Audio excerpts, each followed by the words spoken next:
महाभारत का युद्ध समाप्त होने के बाद तथा पांडवों के स्वर्ग जाने के बाद अभिमन्यु के पुत्र परीक्षित ने शासन किया।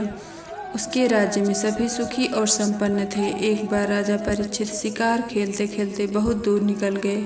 उन्हें प्यास लगी तो वे वन में स्थित एक आश्रम में चले गए। वहां उन्हें मौन अवस्था में बैठे समीक नाम के ऋषि दिखाई दिए। राजा परीक्षित ने उनसे बात करनी चाही, लेकिन मौन और ध्यान में होने के कारण ऋषि ने कोई जवाब नहीं दिया। ये देखकर परीक्षित बहुत क्रोधित हुए और उन्होंने एक मरा हुआ सांप उठाकर ऋषि के गले में डाल दिया और वहां से चले गए। यह बात जब समीक ऋषि के पुत्र श्रृंगी को पता चला तो उन्होंने श्राप दिया कि आज से 7 दिन बाद तक्षक नाग राजा परीक्षित को डस लेगा, जिससे उनकी मृत्यु हो जाएगी। बाद में जब समीक ऋषि का ध्यान टूटा तो उन्हें इस घटनाक्रम का पता चला। उन्होंने अपने पुत्र से कहा कि तुमने राजा परीक्षित को श्राप देकर अच्छा नहीं किया। वह राजा न्यायप्रिय और जनता का सेवक है। उसकी मृत्यु हो जाने से राज्य का बहुत नुकसान होगा। उसने इतना बड़ा अपराध भी नहीं किया था कि उसे इतना बड़ा श्राप दिया जाए। समीक को बहुत पश्चाताप हुआ, परंतु श्राप को वापस नहीं लिया जा सकता था।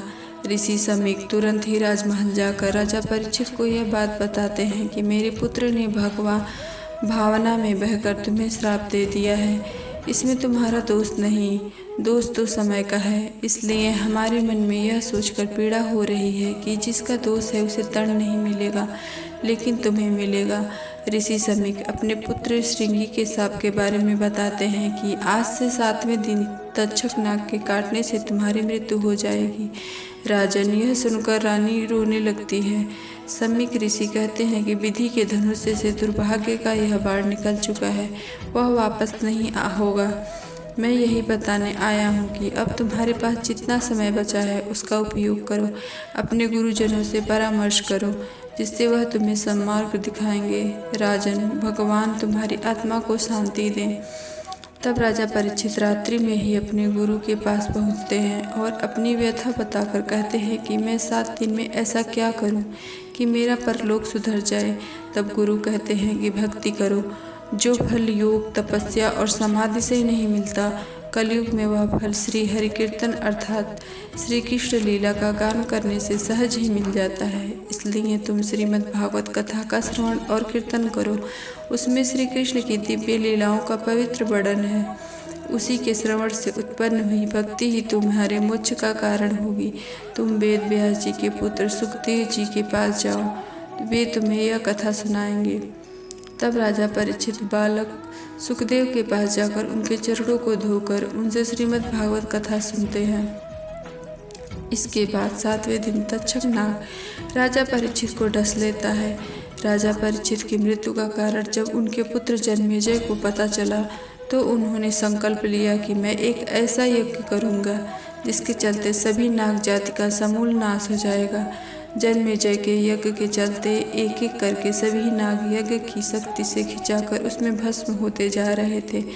जब लाखों सर्प यज्ञ की अग्नि में गिरते प्रारंभ हो गए तब भयभीत तक्षक ने इंद्र की शरण ली।